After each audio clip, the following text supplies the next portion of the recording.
And I've said this many times before, we do not politicize the Department of Justice. That is something that the president said during the campaign. That is something that the president said in his early days of being in the White House, and that continues to be true. Yes, for some time I have not talked about this lady. Recently, Karine stormed out of White House press briefing when pressed by African reporter. This is not the first time this is happening. I have seen this on several occasions where it led to a situation this African reporter had to sue her. According to the article, White House Press Secretary Karine angrily stormed out of Thursday press briefing after being pressed by an African reporter on why he wasn't being called on to ask a question. I asked you a follow-up on Angola.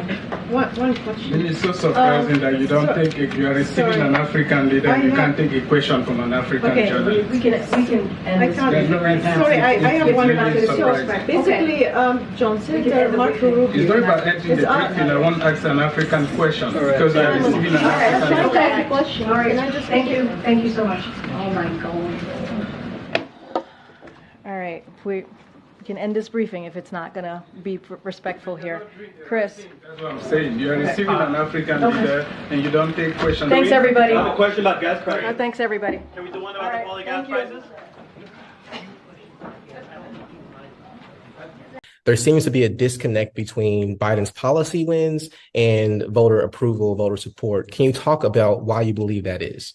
So look, we're going to continue to do the work and talk to the American people. I think that's why having this conversation with you, Dion, and Nehemiah is so important. Talking to Black Wall Street Times is so important, right? Hearing directly from the administration to talk about and take this opportunity, and we appreciate this opportunity to lay out what the president has done, not just for the Black community, but for Americans across the country, and how his focus every day, day in and day out, is to make sure that we deliver on what the president was elected to do.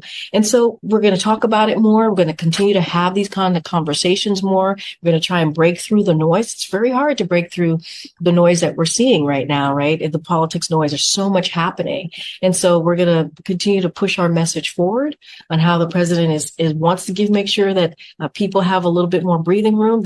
He wants to make sure that people have that dignity to be able to, to make those choices, to pay for important items for their family so that their family can thrive. They can thrive in their own careers and in their own lives. So I think we're just going to continue to have those conversations. We're going to continue to hear more from the president, going into states, speaking directly to the American people. But it is very hard to cut through the noise nowadays. It is actually surprising to see this continue. I thought by now the situation would go down. Karine has been rejecting to take questions, partaken. I don't know if they have a personal problem. What exactly? You cannot have reporters, in there to ask you questions, but you have a particular group of people you don't take questions from. That should not be happening.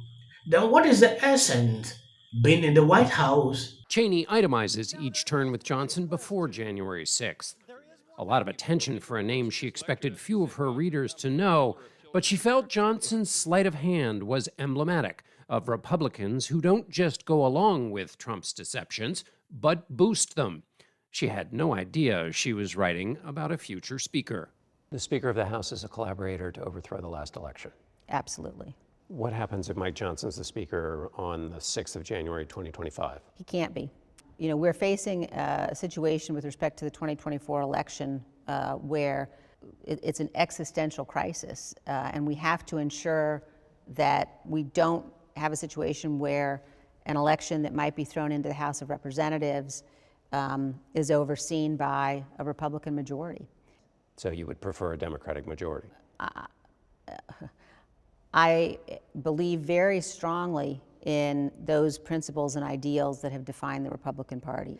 But the Republican Party of today has made a choice, and they haven't chosen the Constitution. And so I do think it presents a threat if the Republicans are in the majority in January 2025.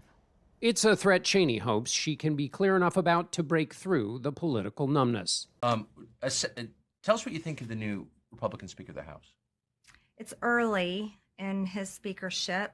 Let's be very honest. This is nothing he ever planned for, was not prepared for, had no base staff ready for this. Yes. It's literally something he luckily got thrown into. Yep. Thrown in a hot frying pan. Being the Speaker of the House is one of the hardest jobs in the country. It really is. People think it's like some sort of position that they stand up there with a gavel and bang it up and down. No. That's not what it is. This is a CEO position of one of the most powerful companies, so to speak, in the world, or the most powerful one. They control the checkbook of the American people.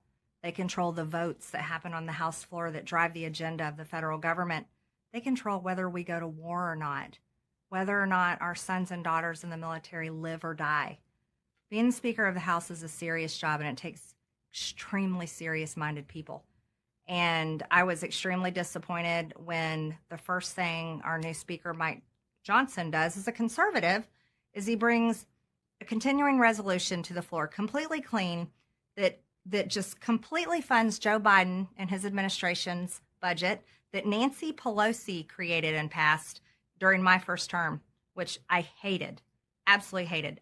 Liz Cheney sent out warning, re-electing Trump can be the worst decision she has ever seen. I understand why she's panicking.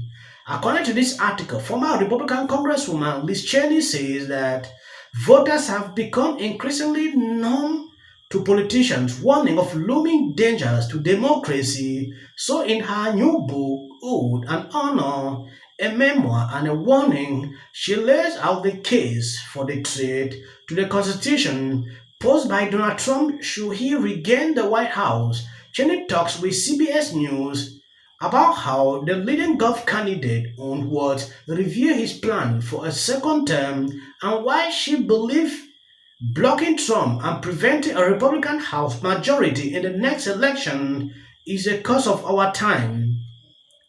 Okay, see the plan here. She has made it clear we should understand that Republicans should not have the majority, so some should be able to walk alone. They should be able to impeach him like they did last time. That is what Liz Cheney is thinking. You recently saw what is going on. Everything just come up. They want to quench the problem of Santos. The house is going down. Liz Cheney has been so, pissed off about Trump for a while. I don't know why she cannot move on with her life. She thought with all the January 6 hearings and impeachment will put down Trump. She is shocked to realize the polls are showing a different thing. Reason she has actually put a pen to write a book. She's moving around media houses, advertising this, continuing. I don't know if this book is actually a campaign against Trump, because that has been her aim, that Trump should go down. Liz Cheney thought Trump will be kicked out of this race. They have been trying all possible means. They cannot succeed. This state will get up, see channeled by this same woman and others. Oh, Trump should be kicked out of the ballot. He committed this on January 6th. What I've observed this past week, this week they have been rejected. They have rejected this. They have rejected that Trump can continue to run, even in Democrat states. So you can see exactly what is going on. That plan backfired. So maybe they are looking for another way, like they have been doing in the past. But it is concerning. If I was her, I should be able to focus with my life. She's no more in Congress. Focus on the university you are teaching and allow the people in politics to continue.